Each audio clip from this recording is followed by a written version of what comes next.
Hello everyone, welcome back to our channel. How are you all my dear students? I wish you all are happy, healthy and fine. In this lecture, we are going to solve 8th standard mathematics, chapter number 14, compound interest. अगर बच्चों आप लोगों ने अभी तक मेरे channel को subscribe नहीं किया है तो सब्सक्राइब कर लो, बेल आइकन को प्रेस कर लो और अगर वीडियो आपको पसंद आए तो वीडियो को लाइक ज़रूर करना। स्टार्ट करते हैं आज का लेक्चर। इस लेक्चर में बच्चों हम चैप्टर नंबर 14 का प्रैक्टिस सेट 14.1 सॉल्व करने जा रहे हैं। चैप्टर का नाम है कंपाउंड इंटरेस्ट। कंपाउंड इंटरेस्ट का क्या मतलब होता है? कंपाउंड इंटरेस्ट का मतलब होता है कि जब हमें इंटरेस्ट के ऊपर भी इंटरेस्ट मिल रहा होता है तो उस इंटरेस्ट को हम बोलते हैं कंपाउंड इंटरेस्ट। देखो, हम दो तरीके के अकाउंट्स बैंक में ओपन कराते हैं। बैंक हमें दो तरीके के अकाउंट्स प्रोवाइड करता है। एक होता है सेविंग अकाउंट और दूसरा होता है करंट अकाउंट। करंट अकाउंट जो होता है वो बिजनेसमैन्स के लिए होता है, ट्रेडर्स के लिए होता है। सेविंग अकाउंट सभी के लिए होता है। ये बिजनेसमैन भी ओपन करा सकते हैं और नॉर्मल जो होते हैं आम लोग वो भी ओपन करा सकते हैं ये वाला account, saving account. Saving account में जो हमें इंटरेस्ट मिलता है उस इंटरेस्ट को हम बोलते हैं compound interest. Now simple interest आप लोगों ने सुना होगा ऑलरेडी 7th स्टैंडर्ड में। सिंपल इंटरेस्ट बच्चों फर्स्ट ईयर का और कंपाउंड इंटरेस्ट फर्स्ट ईयर का। जब आप सॉल्व करोगे कभी क्वेश्चंस को ध्यान से आप रिमेंबर करोगे, ध्यान दोगे आंसर पे, तो आपको समझ में आएगा कि फर्स्ट ईयर का सिंपल इंटरेस्ट और कंपाउंड इंटरेस्ट हमेशा क्या होता है, सेम होता है। तो ये एक एक्स्ट्रा इन्फॉर्मेशन है। अब हम क्वेश्चंस को सॉल्व करेंगे। क्वेश्चन को हमें फॉर्मूला का यूज़ करके सॉल्व करना है। तो स्टार्ट करते हैं फर्स्ट क्वेश्चन से। क्वेश्चन नंबर 1 है प्रैक्टिस सेट 14.1 का, find the amount and the compound interest. Amount find out करना है, कंपाउंड इंटरेस्ट फाइंड आउट करना है। एक चीज़ मैं आप लोगों को फिर से यहाँ पे याद करा दूँ कि जब हम बच्चों सिंपल इंटरेस्ट फाइंड आउट करते थे तो हमारे पास फॉर्मूला होता था P into R into N upon 100। ये किसका फॉर्मूला रहता था? ये फॉर्मूला होता था सिंपल इंटरेस्ट का। तो जब हम सिंपल इंटरेस्ट फाइंड आउट करते थे तो डायरेक्ट हमारे पास एक फॉर्मूला था सिंपल इंटरेस्ट फाइंड आउट करने का। बट जब हमें कंपाउंड इंटरेस्ट फाइंड आउट करना होता है तब हम directly compound interest find out नहीं कर सकते। हमारे पास एक फॉर्मूला होता है अमाउंट फाइंड आउट करने का। यहाँ क्वेश्चन में लिखा है ना फाइंड द अमाउंट, तो अमाउंट फाइंड आउट करने का एक फॉर्मूला होता है P मल्टीप्लाई बाय ब्रैकेट में 1 plus R upon 100 whole raise to n। ये फॉर्मूला हमें यूज़ करना है। ये हमें अमाउंट देगा। क्या देगा? हमें अमाउंट देगा। अब जब मुझे कंपाउंड इंटरेस्ट फाइंड आउट करना है तो मैं क्या करूँगी? मैं अमाउंट में से प्रिंसिपल को डिडक्ट कर दूँगी, सब्ट्रैक्ट कर दूँगी। तो जो भी आंसर मुझे मिलेगा यहाँ पे वो क्या होगा? कंपाउंड इंटरेस्ट होगा। सो आप लोगों को समझ में आ गया होगा ना कि कंपाउंड इंटरेस्ट कैसे फाइंड आउट करेंगे और अमाउंट फाइंड आउट करने के लिए हमारे पास फॉर्मूला है। तो हम फॉर्मूला का यूज़ करेंगे एंड अमाउंट फाइंड आउट करेंगे। चलो क्वेश्चन नंबर 1 में फर्स्ट वाला सब क्वेश्चन है। देखो प्रिंसिपल यहाँ पे दिया है P से मैं डिनोट कर रही हूँ, यहाँ पे P से ही डिनोट करते हैं तो मैं डायरेक्टली शॉर्ट फॉर्म लिख रही हूँ। P कितना है यहाँ पे? ₹2000 है। देन रेट ऑफ इंटरेस्ट कितना है? यहाँ पे 5% है। एंड ड्यूरेशन को हम n से डिनोट करते हैं तो n कितना है यहाँ पे? 2 ईयर्स है। अब सबसे पहले हम अमाउंट फाइंड आउट करेंगे तो A अमाउंट को हम A से लिखेंगे। A stands for amount. Formula क्या है? P multiply by 1 plus R upon 100 whole raise to n। P कितना दिया हुआ है? 2000 है तो यहाँ पे लिख दो 2000। 1 प्लस आर कितना है?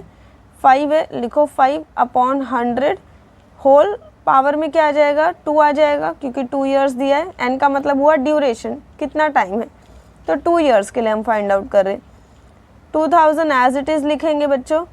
देन अब यहाँ पे हम क्या करेंगे? देखो यहाँ ये जो मैं सर्कल कर रही हूँ इसको हम कैसे सॉल्व करेंगे, मैं यहाँ पे साइड में आपको समझा देती हूँ कि कैसे सॉल्व करेंगे। 1 प्लस 5 अपॉन 100 है बच्चों यहाँ पे। एक तो आप क्या कर सकते हो, इसको कैंसिल कर दो। 5 वन ज़ा 5, 5 टू ज़ा 10, 0 एज इट इज़। तो ये क्या हो गया, अब ये और सिंप्लीफाई हो गया, 1 + 1/20 हो गया। 1 को मैं 20/20 भी लिख सकती हूँ ना, 1 को मैं 20/20 भी लिख सकती हूँ। जब मैं इसको कैंसिल करूँगी 20 वन ज़ा 20, 20 वन ज़ा 20, तो 1/1 ऑटोमेटिकली 1 ही होगा। तो 1 को मैं 20/20 भी लिख सकती हूँ, ठीक है। अब आप लोगों ने पढ़ा होगा लाइक फ्रैक्शन, अनलाइक फ्रैक्शन, तो ये किसके एग्जाम्पल है, ये है लाइक फ्रैक्शन के एग्जाम्पल। लाइक फ्रैक्शन में हमने क्या पढ़ा है कि लाइक फ्रैक्शन को ऐड कर सकते, कब ऐड कर सकते, जब डिनोमिनेटर सेम होता है। ये लाइक फ्रैक्शन है। लाइक फ्रैक्शन का मतलब ही हुआ कि डिनोमिनेटर फ्रैक्शन का सेम होना चाहिए, इक्वल होना चाहिए। तो यहाँ पे दिख रहा है इक्वल है। तो जब लाइक फ्रैक्शन को ऐड करते तो क्या करते थे, एक ही बार हम डिनोमिनेटर वाला नंबर लिखते थे और न्यूमरेटर को ऑटोमेटिकली ऐड कर देते थे। तो आंसर क्या आता था, 21/20। मतलब यहाँ पे आंसर आएगा 21/20। और एक तरीका क्या है बच्चों, एक और तरीका है यहाँ पे डायरेक्टली देखो, 20 को क्या करोगे, 1 से मल्टीप्लाई करो, 20 को मल्टीप्लाई करो 1 से, ठीक है। इसमें +1 ऐड कर दो, ये वाला 1 यहाँ पे ऐड हो जाएगा और डिवाइड बाय 20। अब 20 × 1 कितना होता है, 20 होता है, +1 करो अपॉन 20, तो ये सॉल्व होके क्या आ जाएगा, 21/20 आएगा। तो ये तरीका है। इतना लेंदी प्रोसेस हम यहाँ पे नहीं लिखेंगे, ठीक है। इतना लेंदी लिखेंगे तो हमारा सॉल्यूशन बहुत लेंदी हो जाएगा। तो ये आपके समझने के लिए था कि कैसे कैसे सॉल्व करते हैं। हम यहाँ पे डायरेक्टली क्या करेंगे, हम यहाँ पे इसको पहले कट कर देते हैं। 5 वन ज़ा 5, 5 टू ज़ा 10, 0 एज इट इज़। तो ये बन गया 1/1 + 1/20 होल स्क्वायर हो गया। Now 2000 as it is. अब इसको जब मैं सॉल्व करूँगी तो मैंने आपसे कहा 20 क्या होगा, 20 यहाँ देखो एरो किया है, इस 1 से मल्टीप्लाई हो जाएगा तो 20 हो गया। फिर यहाँ जो मैंने सर्कल किया है ये वाला 1 हम इसमें ऐड कर देंगे, तो 20 × 1 बिकम 20, +1 करेंगे तो 21, और डिनोमिनेटर में 20 एज इट इज़ रहेगा होल स्क्वायर। अब फर्दर सिंप्लीफाई करोगे तो क्या हो जाएगा, 2000 एज इट इज़। 21/20 को हम 2 बार लिखेंगे क्योंकि स्क्वायर दिया है ना यहाँ पे, सो 21/20।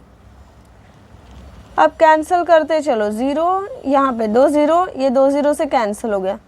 देन 2 2 ज़ा 4 होता है, 4 के टेबल में 20 आता है, 4 5 ज़ा 20। अब यहाँ पे साइड में मैं 21 को 21 से मल्टीप्लाई कर लेती हूँ। 21 को 21 से मल्टीप्लाई करेंगे तो बच्चों आंसर आता है 441। 5 से इसको मल्टीप्लाई कर लेते हैं, 5 वन ज़ा 5, 5 4 ज़ा 20, 0 2 कैरी, 5 4 ज़ा 20 + 2 22। तो कितना आ रहा है, 2205। तो ये हमें जो मिला 2205, ये क्या है, ये है अमाउंट। आपकी मर्ज़ी है, आप यहाँ पे ए इस तरीके से लिख सकते, ठीक है। अब हमें अमाउंट के साथ साथ क्या फाइंड आउट करना है, हमें फाइंड आउट करना है कंपाउंड इंटरेस्ट। तो उसका फॉर्मूला मैंने आप लोगों को बताया था अभी, क्या है कंपाउंड इंटरेस्ट का फॉर्मूला। कंपाउंड इंटरेस्ट के लिए लिखेंगे CI। फॉर्मूला है बच्चों अमाउंट माइनस प्रिंसिपल। अमाउंट आया है हमें 2205, प्रिंसिपल था 2000, सब्ट्रैक्ट करोगे तो 205 आ जाएगा, ठीक है। तो इसको यहाँ पे बॉक्स बना दो, इसको यहाँ पे बॉक्स बना दो, और ये हो गया बच्चों फर्स्ट वाला सॉल्व। नेक्स्ट यहाँ पे सेकंड क्वेश्चन है बच्चों, प्रिंसिपल है 5000, रेट ऑफ इंटरेस्ट है 8% एंड ड्यूरेशन है 3 years। अगेन हमें amount and compound interest find out करना है। तो अमाउंट फाइंड आउट करने का फॉर्मूला है P × 1 + R/100 whole raise to n। P कितना है यहाँ पे 5000 है, देन 1 + R क्या है यहाँ पे 8% है, तो 8/100 होल क्यूब हो जाएगा, पावर 3 दिया है। देन 5000 एज इट इज़ आएगा। अब इसको हम कैंसिल कर सकते हैं, आपकी मर्ज़ी, आप कैंसिल नहीं करना चाहते हो तो मत करो। लेकिन फिर क्या होता है कि हमारा मल्टीप्लिकेशन के लिए जो नंबर्स हमें मिलते हैं वो थोड़े लेंदी, बड़े बड़े नंबर्स मिलते हैं, तो मल्टीप्लिकेशन लेंदी हो जाता है, इसलिए मैं यहाँ पे कैंसिल कर देती हूँ। चलो मैं यहाँ कैंसिल कर रही हूँ। 4 2 ज़ा 8, 4 के टेबल में 100 आता है बच्चों 25 टाइम्स में, तो ये बन गया यहाँ पर। इसको मैं थोड़ा सा और यहाँ लिख देती हूँ क्योंकि स्पेस नहीं हो रहा है। ठीक है, तो 1 प्लस 2/25 होल क्यूब बन गया ये। नाउ 5000 एज इट इज़ हो गया बच्चों।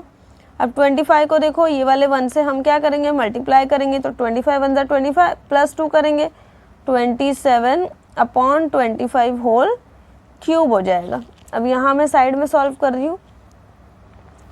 5000 as it is multiply by 27/25, 27/25 multiply by 27/25, ठीक है। अब इसके बाद इसको हमें कट करना है। देखो 25 × 25, 25 2 50, 2 0 एज इट इज़। अगेन 25 × 25, 25 के टेबल में बच्चों 200 आता है 8 टाइम्स में, तो यहाँ लिख दो 8। अब क्या बचा है यहाँ पे मल्टीप्लाई करने के लिए, न्यूमरेटर में बचा है यहाँ पे 8 × 27 × 27 × 27 अपॉन यहाँ पे है 25। अब हमें क्या करना है, न्यूमरेटर में जितने भी नंबर है सबको मल्टीप्लाई करके 25 से डिवाइड करना है। डिवीजन जो होता है वो मल्टीप्लिकेशन से थोड़ा डिफ़िकल्ट होता है, बट हर एक की अपनी अपनी चॉइस होती है। कुछ बच्चों को डिवीज़न करना इजी लगता है, कुछ को मल्टीप्लिकेशन इजी लगता है। तो यहाँ पे आपके पास 2 चॉइस है, आप मल्टीप्लाई करके डिवाइड कर दो 25 से। अदरवाइज़ बच्चों हम क्या करेंगे, यहाँ पे बैलेंस कर देते।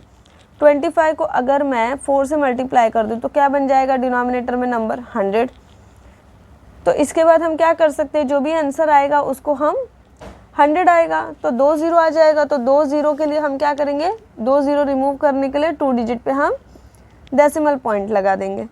बट फ्रैक्शन का रूल क्या है, जब भी हम किसी नंबर से डिनोमिनेटर में मल्टीप्लाई करते हैं तो सेम नंबर से हम न्यूमरेटर में भी मल्टीप्लाई करते हैं। तो अगर मैंने 4 को डिनोमिनेटर में लिखा है तो न्यूमरेटर में भी मल्टीप्लाई करूँगी। अब हमें क्या करना है, 8 27 27 27 एंड 4 सबको मल्टीप्लाई करना है। तो ये मैं मल्टीप्लाई पहले कर लेती हूँ, फिर आपको मैं डायरेक्टली शो करूँगी आंसर।